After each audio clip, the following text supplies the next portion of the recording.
Hey everyone, my name is Rick Moreno from Moreno Real Estate Group. Welcome to our second series, our MRG Real Estate Roundtable. We are about to introduce our exciting group here, and we're going to be discussing a really cool and interesting topic. So we'll start with our left here. We have my brother Isaac Moreno, who we brought over from Phoenix, and he's doing great things for us here in El Paso.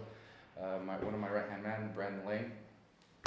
Then we got the wise, the almighty, the all-knowing Aaron Hines, and then we got Marty Casares over here.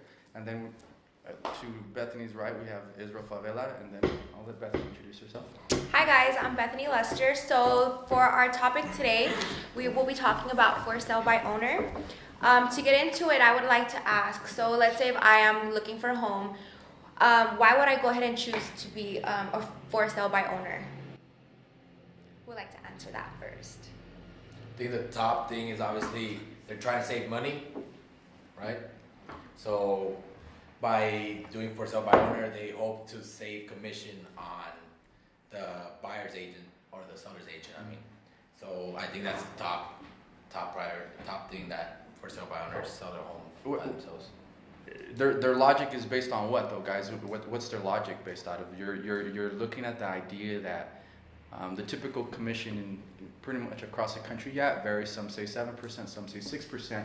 But they're going to save a total of a whopping 3%, and that's a lot of money for a lot of for sale by owners. So what's their logic behind it? I'm going to say 3%, but then there's always a give and take. What's the negative thing about them doing that? Time on the market. Time on the market is huge. The way they market it and the way a real estate agent markets very different. Obviously, different perspective for sure. They think they're saving money. In the end, it might stay longer on the market. I think also the sentimental value a homeowner has for their home, they're going to price it well above market value also to kind of combat the whole negotiation process, because obviously they don't trust themselves to negotiate. They aren't professionals doing what we have to do on a regular basis. So ultimately, you see that sentimental value, but if you bring a realtor in, they're outside of the whole thing. They're over here to get the best price possible, and that's something they don't know how to do. They don't know how to deal with paperwork. It's all the front end things before you actually get a contract, if they get a contract, but then they don't know how to negotiate, they don't want to deal with the paperwork, they don't know what to do. So ultimately, I think it has to do a lot with the sentimental value and thinking that they can do a better job than a realtor. Even though you're a licensed realtor, it doesn't make you, a good realtor. And I think we see that especially in this market because it's become so saturated. A lot of FSBOs, they're starting to pop up a little bit more than I've seen in the past year, in my opinion. I think there's a trust factor too. Mm-hmm. That I think traditionally, when you come off too salesy, the person that's wanting to sell their home, they're not going to want to go with an agent that they don't trust. They don't want to go with someone they're going to trust, especially when Brandon was saying about the sentimental value. They want to make sure that they go with someone that they can trust. And a lot of times these for sale, these FSBOs, they want to do it themselves because there's like a control thing as well, but just the trust is playing out there. So do you guys, as an investor myself, I have done a lot of for sale by owners because of that. And granted, I'm also licensed, but let's say I'm doing a property that I'm not licensed in that respective state. I have made the mistake of doing a for sale by owner because I could sell a property, but at the same time, I'm not there all the time. My life is committed to the state in Texas. And so let's say I was flipping a property, even in the neighboring city in Las Cruces, I realized, man, I'm going to swallow my pride a bit. And then I had to call a great broker and I had to interview people because it was just too much of a hassle. I had a life, I had a job, I had a career, and it was impacting my lifestyle over in that respective city where I was doing that other property. So that's the big thing. You got to be able to manage that. That's a thing that for sale by owner individuals, they don't really understand. The idea in its original concept is good, but then once they're knee deep in it, it becomes a problem for them. So, I agree. What do you guys think are some mistakes that for sale by owners might make? I think it goes back to listing it way above market value, just based on the sentimental value. I think even then, we deal with some of our clientele who think that we should be pricing it, at way higher than what we're originally going to price in the market value. And that says something about just the emotional attachment that you have as a person. That's an investment, not only financially, but as a homeowner, it's an emotional thing. You've built so many memories in that home, And that often leads to when you want to sell it yourself, you think you can do it at a much higher price because you think that other buyers are going to value it as much as you do as a homeowner. And that's unfortunately never the case. Going back and just adding on to that, I know that whenever they price it too high, one of their mentalities may be that they can drop the price. That it's okay, I can drop it on later on. But there's a time stamp that's left on their in their history, and what happens is that the person that's going to want to look into buying the home sees that it's been on the market for a while and they drop the price and they wonder why. Is there something wrong with the home? So that's when the lowball offers start coming in as well. So, The biggest issue, and this is one thing I try to teach all my agents or anyone that's in real estate that wants to be mentored. I've never been the individual who tried to let's start high. I know it's common for a lot of realtors across the country to say, well, let's start hard and aim high. We could always go up. We could always drop the price. Well, that idea is fallacy. It's based off of what? It's based off of nothing. When people say, well, you're the expert, what's the price? No one in this city is the expert. The data is the expert. So if we put something that's predicated upon data, then you don't have to start high. You start strict, and there you go. You stay strict, and as a result, your negotiation practice is going to be much easier because you could just go tell the buyer's agent, look, this is where we're at, and that's the one element that a for sale by owner is really lacking. They're just going to base it off of what Brandon's saying. I put so much in it, so I deserve so much out of it, and here's my sentiment. You don't know how hard I worked on this, so as a result, here's my number. Well, when I usually negotiate against a for sale by owner and I'm a buyer's agent, I know without a doubt that I ran the comps and I'm going to get a phenomenal deal for my buyer because they have not predicated that listing price based off of data. And so when that happens, my buyer, I'm telling all the for sale by owners out there, my buyer is going to get a solid deal, usually a property that's renovated and taken care of because it has sentimental value behind it. But as a result, we're going to drop the price and they're going to end up losing more than what they would have had if they would, had an agent on there. Yeah, exactly. And then going back to that, I mean, obviously they put it on the market, stays on the market 60, 90 days. They end up still hiring an agent, and now that agent has that time on the market, 90 days on the market. So it still hurts the home sale because of the fact that they put it as a FSBO, and then 3 months later they decided to get a real estate agent. Hey, here's on my home. No, it's a little bit harder because of the fact that it does have that time on the market. Absolutely. So, there's history already on it. I think another point also is just the marketing aspect. That they can't handle that. It's too time consuming. They have a full-time job already. They think just putting a sign on the yard now these days, especially since everything's through the internet. Buyers are more educated. They go on Zillow, TrulyARealtor.com. They look up all these stats that other realtors put together on the blogs and whatnot. And they're much more educated, so they find homes through that vicinity, through those platforms that not a lot of these FSBO owners are even aware of. They don't want to do professional photography.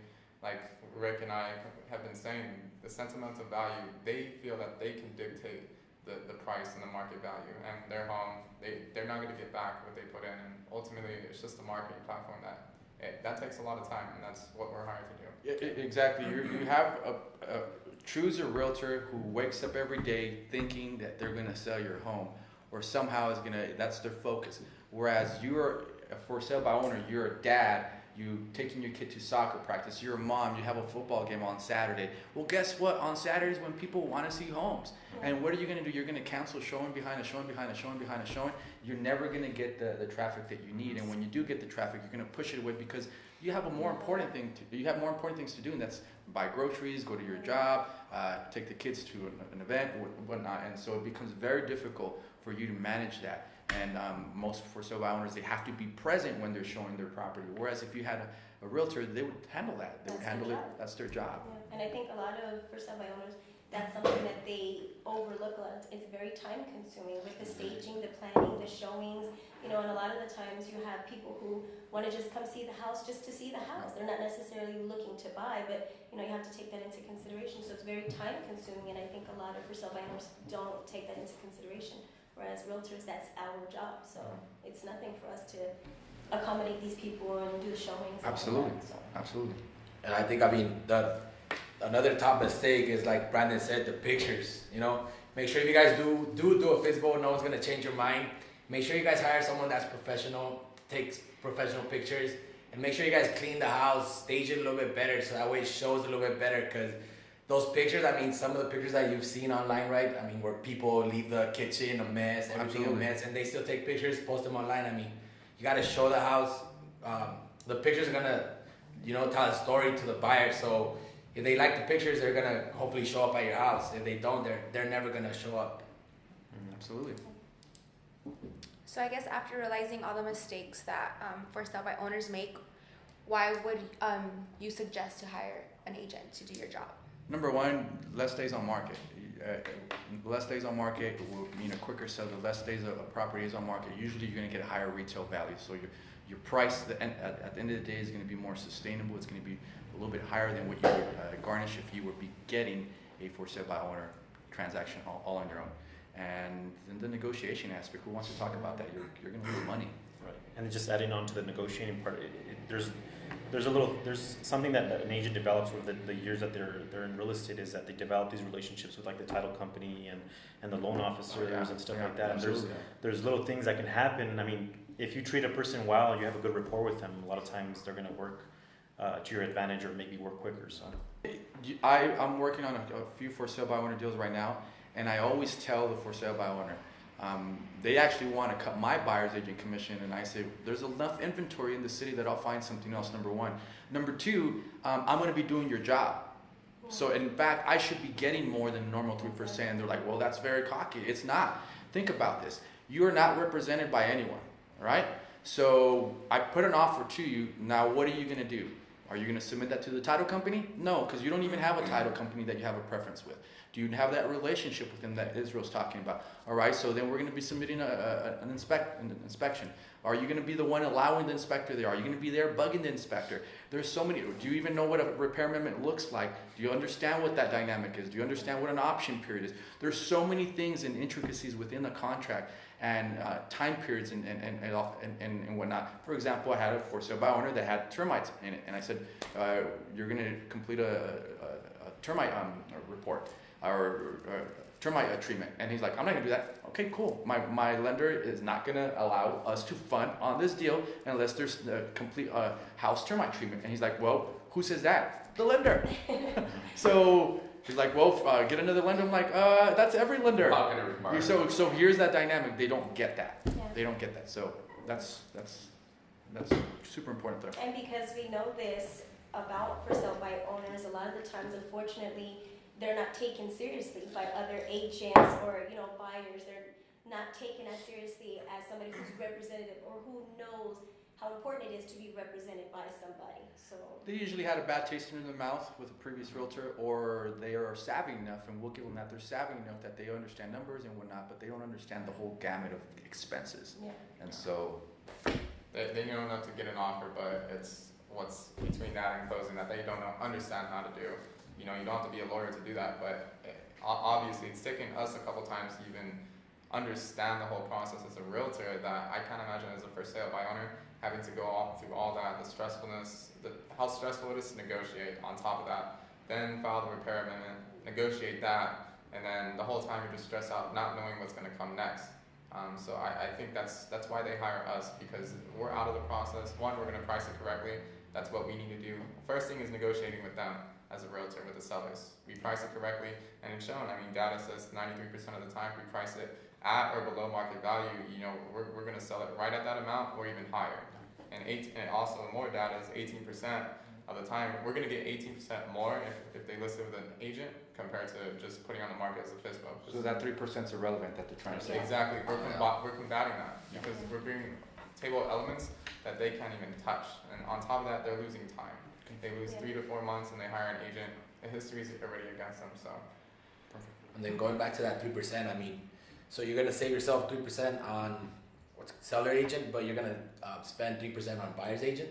That's So you're if they busy. want to pay that. Yeah, I mean, if you want to pay, but I mean, most in the market that we're in, buyer's agent usually gets paid by the seller. So you're gonna pay for someone to have a real estate agent with them, and you're not gonna hop yourself with 3%, just so you could have that hop too. It's, I mean. And then they don't take into consideration closing costs as well. The pictures, the staging, all of the, marketing, everything, all of that costs money. And when you list with an agent, you don't have to pay the agent up front to do the staging, to do the photography, to market the home. So that's what they think they're initially saving. In the long run, you're really not. So It's the exposure aspect, I think, to me, time and exposure. So one thing that we obviously let everyone know is that MLS, so they don't have access to that.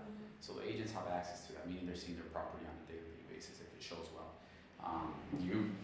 A lot of online buyers are savvy, yeah, but they don't have the access to the MLS like the agents do. So meaning you're gonna get more showings, agents showing your home and stuff like that. So the key thing is exposure and the time on the market. To finish up the segment, there is a way to combat that, Isaac, but it's not good enough. They have like an a la carte version of for sale by owner, getting access to local MLSs. But at the end of the day, they still have to show their property. Okay, and so Someone still has to be there. absolutely. So it's a detriment to them either way. But nevertheless, you hire an agent, save you money, save you time and stress. Yeah. A lot of stress. Well, thank you for joining us, guys, or for sale by owner series. Stay tuned, and we look forward to bringing you on board. See you at the top. Follow us on Facebook and Instagram.